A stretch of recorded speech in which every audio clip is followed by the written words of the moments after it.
இலங்கையில் இடம்பெறும் கைதுகளில் பெரும்பான்மையானவை அரசியல் கண்காட்சிக்காகவே மேற்கொள்ளப்படுகின்றன. அதனாலேயே 100 பேர் கைது செய்யப்பட்டால் அதில் 98 பேர் விடுவிக்கப்படுகின்றனர். இந்த கலாச்சாரத்தை அரசியல் அமைப்பு திருத்தம் ஊடாக மேற்கொள்ளப்பட வேண்டும் என ஐக்கிய தேசிய கட்சியின் தவிசாளர் வஜிர அபயவர்தன தெரிவித்தார். காலியில் அமைந்துள்ள ஐக்கிய தேசிய கட்சி காரியாலயத்தில் இடம்பெற்ற செய்தியாளர் சந்திப்பில் கலந்து கொண்டு கருத்து தெரிவிக்கையிலேயே அவர் இவ்வாறு தெரிவித்தார்.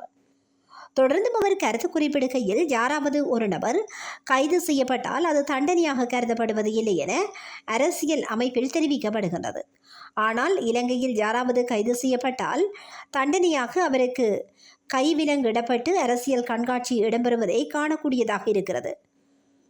ஆனால் இந்த நடவடிக்கை உலக நாடுகளில் இதனை விட மாற்றமாகும். இந்தியா, ஜப்பான், அமெரிக்கா அரசியலமைப்பில் இந்த உறுப்புரிமை இதனை விட மாற்றமானதாகும். ஜப்பானில் விசாரணை மேற்கொண்டே கைதுகள் இடம்பெறுகின்றன. 100 பேரை விசாரணைக்கு எடுத்துக்கொண்டால் 98 பேர் குற்றவாளியாகின்றனர். ஆனால் இலங்கையில் 100 பேரை விசாரணைக்கு எடுத்துக்கொண்டால் 98 பேர் குற்றமற்றவர்களாக வீடு சேர்க்கிறார்கள்.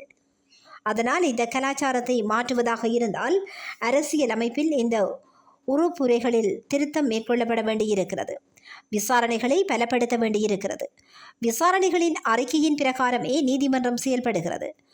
இலங்கையில் இது தொடர்பான புள்ளி விவரங்களை பார்த்தால் 100 பேர் கைது செய்யப்பட்டால் 2 பேர் குற்றவாளியாக காணப்படுகின்றனர். 98 பேர் குற்றமற்றவர்களாக விடுவிக்கப்படுகின்றனர். அதனால் இலங்கையில் கைதுகள் அரசியல் கண்காட்சியாக்கப்படுகின்றன. இந்த அரசியல் கண்காட்சியை எதிர்காலத்தில் அரசியலமைப்பு உறுப்புரைகளில் திருத்தம் மேற்கொண்டு இல்லாமலாக்க வேண்டும்.